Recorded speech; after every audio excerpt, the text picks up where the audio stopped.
Hi, my name is Doug Draper with Acme Distribution and the Denver Transportation Club. I'm excited that there's a new series that we're going to be hosting, really focused on logistics, supply chain, and transportation, and it's sponsored by Cap Logistics here in Colorado.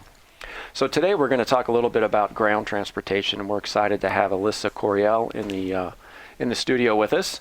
So she's with MicroStar Logistics. Thanks for coming in. Thanks for having me. That's great. So tell us a little bit about yourself, maybe your background, and how you got in this business. Absolutely. Well, I've been in the transportation, supply chain, logistics industry for just over 12 years, and started my career with a very large bottled water company that now is the largest bottled water manufacturer and shipper in the United States. Was there for about 10 years and then shifted gears and went to MillerCoors, a name that hopefully a lot of people in this area recognize. Absolutely. So made the shift from water to beer. It was very, very fun time working for the MillerCoors organization in transportation, reverse logistics, a number of different modes. And then recently I actually made the switch to MicroStar Logistics, which you mentioned, who is a keg management and essentially a brewery logistics service provider. Once again, in that arena of transportation, supply chain, and really excited to always explore new opportunities in the transportation place. Water than beer and kegs. Good trifecta for sure. Yeah, it's been fun. Thanks. Good deal. So in the series, we're going to be focusing a little bit about ground transportation, ocean, air, and we thought that to start the series off just talking about ground and trucking would be a great way to start. So without asking too broad of a question, but I think it's a good place to start, give us your thoughts and feedback on kind of the trucking industry as it is now in 2018, since we're halfway through the year. Yeah, that's a great question because there's so much to talk about in ground transportation right now. It's a very exciting and volatile marketplace right now. Everyone's impacted specifically because the state of capacity. So when I talk about capacity, it's the supply of available trucks to move how many loads need to be moved around the country. Right. And everything is delivered by a truck. Literally everything. Yeah. Everything in this room, the chairs, the tables, our clothing, it's all delivered by trucks. So it impacts everyone in the country when we're in such a tight supply market. Yeah. You talked about capacity. So elaborate on that a little bit when you say capacity. What's causing the capacity constraints? And talk a little bit more about that. Absolutely. So this is something, this capacity crunch that we've been talking about. Yes. Logistics professionals have been talking about the looming capacity crunch for at least the past 5 years. And we've been waiting for all of those big impacts to the industry to come together at one time, and we're here. So really what's happened recently in the past, I want to say 8 to 10 months, is GDP has increased, meaning the demand for trucks has increased, but the supply has not increased. And the supply challenge is really around the driver market. So transportation is not a commodity. It really is a service market because you do have that driver at the wheel that provides that service. So right now we have what we call a driver shortage. We are not filling the supply that's required for the demand nearly as quickly as needed. So there's a fight for trucks out there. Yeah. I know that the buzz, or not the buzzword, but the concept is autonomous vehicles and all technology will solve the problem. But realistically, that's quite a few years out, and you still need a human that's making decisions as they're driving down the road. And so is it just that people aren't interested in the career anymore? Does it not pay enough money? Like, what is causing the lack of drivers out there? Yeah, that's a great point. So first of all, with the autonomous piece, it's funny, just yesterday there was an article in the news around, Uber discontinuing their autonomous vehicle efforts, because you're absolutely right. It is a long time down the road from both a technology and infrastructure standpoint. But when you talk about the lifestyle required for a driver, it's really not desirable. So not only is the pay not where it needs to be, granted, there's been a lot of efforts by carriers, the folks that employ these drivers, Right. To increase the pay, and therefore that passes on to the consumer, of course. So the pay is, they're working on the pay, but it's really the lifestyle. I have a 1-year-old, and I'm not going to be advocating for him to be a truck driver. So Right. I bet you, a lot of the people out there listening are not advocating for their young ones to be a truck driver. The average age of a driver is about 55 right now. Really? So the retiring rate is exponentially faster than, or not exponentially greater than the folks that are coming into the industry. People want to get home at night and see their families, Oh, yeah. or have a social life, and a lot of the times that's not what these jobs afford. Yeah. I think Smoking the Bandit back in the day, it was kind of a glamorous lifestyle, You're absolutely right. Great way to see the country. Yes, explore the open roads. You are your own boss, etc. But in addition to just the lifestyle, the regulations are very extreme now. So Yeah. just over the past handful of years, there's been regulation after regulation that is really handcuffing these drivers to run their own business the way they want to. Right. Some of them are definitely driven towards safety, which we all want. Right. But some of them are just really challenging Yeah. to attract additional folks into the market. Right. I know there was a big one that came out at the end of last year, and then full enforcement just happened recently related to electronic logs. So I don't know if you want to talk a little bit about what is a log, why is it there, and what happened when it went electronic and how that impacts things. Absolutely. So the official jargon is ELDs, electronic logging devices. Okay. And essentially that is just a computer in the truck that tracks the amount of time that the driver is either is on duty and driving. So there are what are called hours of service rules in the industry that are 11 hours drive time, 14 hours work time, and then a 10-hour break for the driver. Okay. Prior to these electronic logs, drivers wrote down in what they called a log book, and the challenge there was the accuracy of those logbooks. Sure. We're We're drivers recording the right number of hours because there's delays, there's traffic delays, there's delays making a pickup, there's delays delivering loads as well, and drivers want to make sure they maximize how much they're getting paid. Once again, back to the pay piece. Sure. And in order to enforce those driving hours that directly impact and correlate to safety and number of accidents per mile, the government instituted a requirement for all tractor trailers to have electronic logging devices. So the impact of that is a truck will shut down Right. at that 11-hour mark, and will no longer be able to drive. So that's impacting productivity. It's impacting the supply in the marketplace.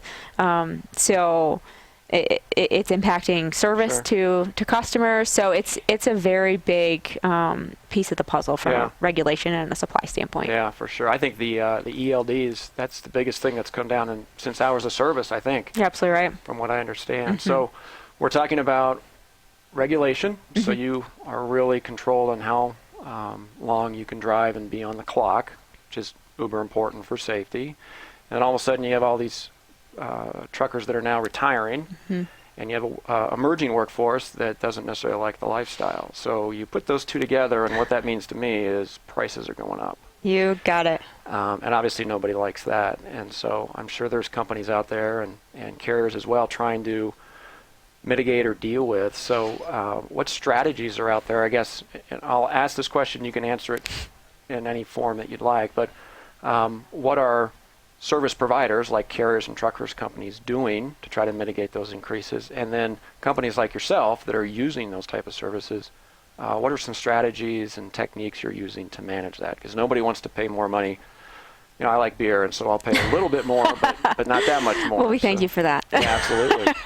So talk about some of the strategies that both sides are working on. Yeah, that's a great question because it all comes down to price, like you said, and it ends up rolling down and impacting the consumer. So how are we trying to mitigate that impact? And really, from a pricing standpoint in the transportation market, there's two core types of pricing that you have. And I'll speak from the point of a shipper at this very moment. So someone that is paying for transportation. So I'm paying a carrier, so someone that owns equipment, or I'm paying a broker, someone that goes out and finds equipment on my behalf. So there's what's called the spot market, and then there's what's called contract pricing. So contract pricing. Yeah, tell me a little bit more about those. Easier to grasp. Contract pricing is essentially what it means. We agree on a specific price for this specific lane, and a lane is for example, from Denver to Los Angeles, for a certain amount of time. So you can lock up a contract for 12 months, for 2 years, but typically, especially with the volatility in the market right now, you're seeing right around 12-month pricing contracts. So that as a shipper allows you to lock in your pricing. You're able to budget.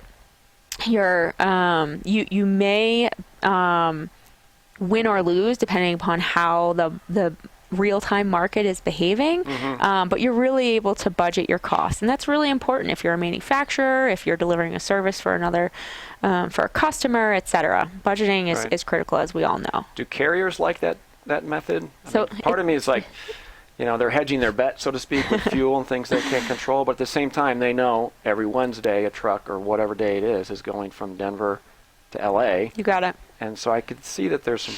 What are the asset-based, the guys driving the trucks, what do they think about that model? So asset-based carriers love contracts. Oh, really? Love them because it's consistency. And that's what it's all about, because they want to plan their assets for the best utilization possible. They want to match up my Denver to LA load with a customer in LA that needs to get to Denver and get that driver back and make sure they're maximizing revenue.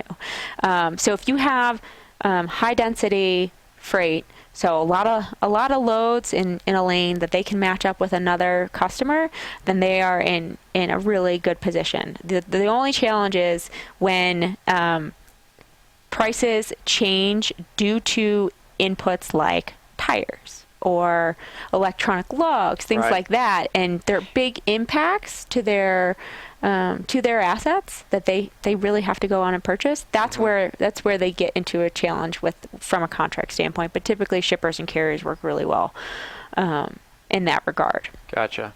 So that's the contract side of things.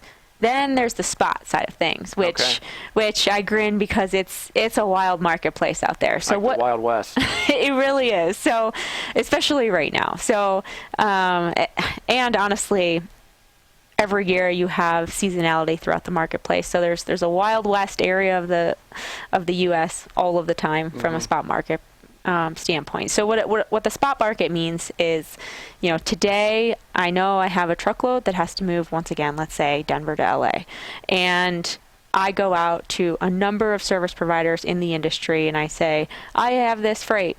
Who wants it and what price? Right. So you could win or lose significantly. So to give an example, there have been lanes that are shipping 3 to 4 times the amount that they were shipping for this summer versus last summer in the spot market, which... Yeah, and why would that be?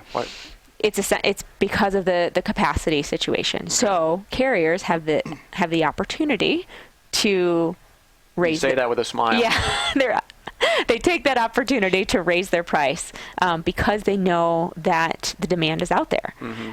So prices can escalate significantly in a marketplace like is today, and so there are carriers that absolutely take advantage of that, and that's why the shipper really seeks to enter into longer term agreements for as much of their freight as possible so they can really straight line that forecast and that budget.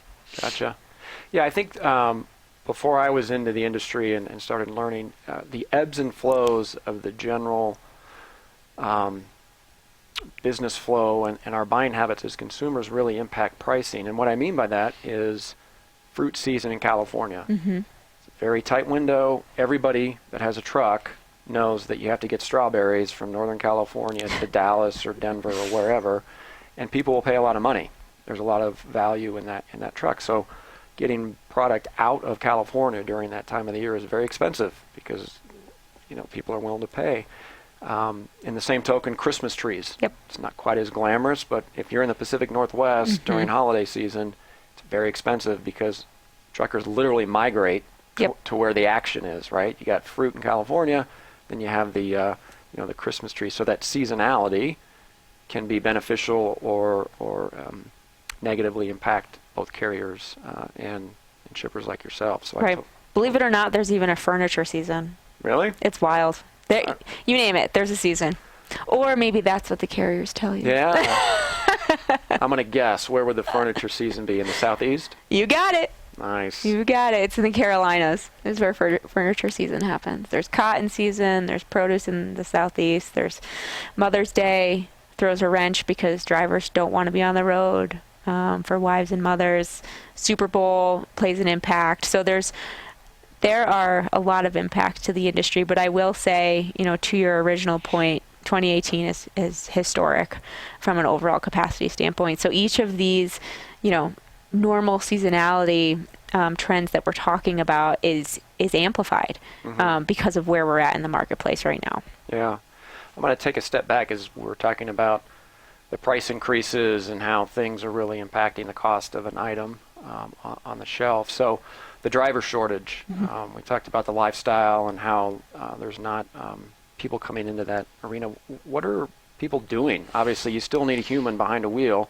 So what are some incentives that some carriers are coming to the table with to try to get those trucks full? Yeah, so that's a great question because there's a handful of things that folks are doing, both financially as well as operationally.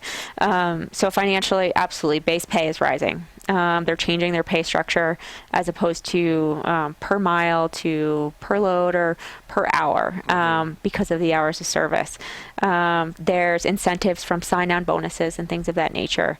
They're changing their trucks to be automatic to make it more attractive to a younger person coming into the industry. They're providing simple perks like you can bring your pet in your truck, things like that. You name it, they're putting it out there. They're providing scholarship opportunities for drivers with children. So there's a host of things that folks are doing to try to get drivers in the seats. And then operationally, there's a handful of things that are happening. One is relays. So what I mean by a relay is, let's use the Denver to LA example again. They meet in Salt Lake. A driver starts in Denver, a driver starts in LA, they meet in Salt Lake, they switch trailers, and then the drivers drive back home. So they get back home at night. So there's that, and then there's an increased focus on a mode of shipping called intermodal, which is where a truck picks up at the shipper, drives to a nearby railroad ramp. They load the container on the train. The train goes as close as the destination as possible, offloads at that ramp, and then is delivered by truck. Both of those drivers operate during the daytime hours, and they get home every night.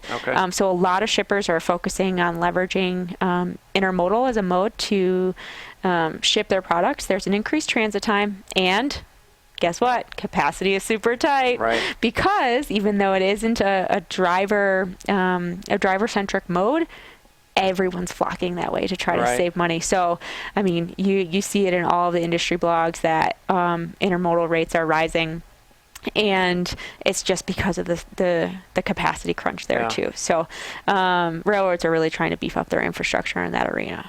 Yeah, I could see from a driver's perspective, like you said, being home every night is paramount. So you have the three legs. You got the pickup, the line haul, right, the major, and then that final mile, which is great. So that means that's a great model. I need to hire more drivers. I'm going to put more of my stuff on the rail.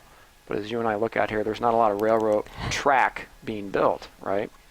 So what is that doing with transit times and everything? Because there's only, just like us sitting on the highway at 5 o'clock in the afternoon, there's only so much stuff you can put on a railroad and a track. So what is that doing to transit times? And talk a little bit more about, hey, that connector sounds great, but the reality is I'm sure it's just very challenging, very congested, and creates frustrations of their own. You got it. So the first thing that pops into my mind when you say congestion is Chicago. Chicago is the center point of the railroad in the U.S. And with all of this extra freight on the rail, Chicago is a madhouse, and the congestion is horrific. And if there's one blip, so wait for the winter. Oh, wow. Yeah. If there's one blip, you can get a lag that is enormous. And then if you have perishable product, if you have beer that can't be frozen, there's a lot of risk also that goes into shipping on the railroad. Mm-hmm. So you're absolutely right. There's also a risk there. But at this point, and especially throughout this past summer, shippers were looking for any way to get that freight moving, whether it's shipping it intermodal. Some people are breaking down shipments and shipping less than truckload. Yep. More people are exploring boxcar than they were before, mm-hmm. Which also requires infrastructure improvements from both the railroad and from receivers to actually be able to unload boxcar. So folks are getting creative. Getting very, very creative. But it'll force us all to work together a bit more, which is something we've all been talking about, but we haven't been forced to do. Yeah. Do you think because of the capacity constraints, because there's always the concept of friction, and I'm going to one-up you, and I'm going to find a way I can make more money on you and leverage the advantage I may have as a carrier because it's a buyer's or a seller's market. Mm-hmm. Do you think that is going away a little bit because for everybody to win, so to speak, there really needs to be collaboration now? So, for the most part, yes. Especially because in the brokerage marketplace, mm-hmm. Where brokerages, they don't own their own assets, they go out and contract on a shipper's behalf. Okay. In that arena, that's where it used to be I'm going to one-up you, and you gouged me, so I'm going to gouge you back between the shipper and the broker. Right. But with additional consolidation in the brokerage marketplace, these brokerages have learned how to do business with the big boys, meaning the big shippers, and the big carriers, and create a relationship that will last for the long haul. So I think that is moving out of the industry, to be honest with you, especially because we have something that unites us all, and that's being driver friendly. Right. So the brokerages need consistent freight to offer to those drivers. They need good shippers to offer really good, easy freight to those drivers. So we've all kind of united around, we've got to be good for the drivers. And, in my 20-year history, I don't think that's ever been as prevalent as it is now, right? Mm-hmm, mm-hmm. You and I may be negotiating a price or a relationship or frequency, but the bottom line is there's a person in between us that's working for both of us, and that's the driver. And the realities of what we've been speaking about, got to make sure that individual behind the wheel is happy and engaged in their job for sure. You got it. So, all right, I'm going to have you put two different hats on, right? Uh-oh. And we're got a few minutes left here. But what would be, in 20 seconds, your advice if you're a service provider like a trucking company and flip your hat and you're a user of services like MicroStar Logistics? What would be kind of your parting shot as far as recommendation? That's a great question. I'll definitely be... I didn't mean to put you on the spot. No, it's good. I'll be sending this to all my carrier friends. So what I would say for all of the carriers is be transparent. Okay. And ensure that your shipper knows what you need to stick to your commitment. Okay. Because a shipper wants nothing with a commitment that cannot be withheld through the entire life of the agreement. Got it. So I think that's the biggest piece of the puzzle. And then from a shipper perspective, be very upfront with your organization internally with what's going on in the marketplace and what you need from them to ensure you hit your budget. Yeah, that's terrific. Yeah, well, obviously collaboration for sure is more paramount than ever. So absolutely. Well, anyway, as I mentioned, this is a brand new series that we put together, and we talked about the different the modes from ocean and air and ground, and it was great to get kicked off on the ground segment. So thank you very much for joining us. Really appreciate your insight. Thank you for having me. Thank you. Again, this is a new series that we're starting. It's focused on logistics, supply chain, and transportation, and we'd like to thank our sponsor, which is Cap Logistics. Again, my name's Doug Draper with Acme Distribution and the Denver Transportation Club, and we have a wonderful event coming up, Operation Stimulus.com. It's a terrific event, educational related about supply chain logistics. You can learn more at operationstimulus.org. Thank you very much.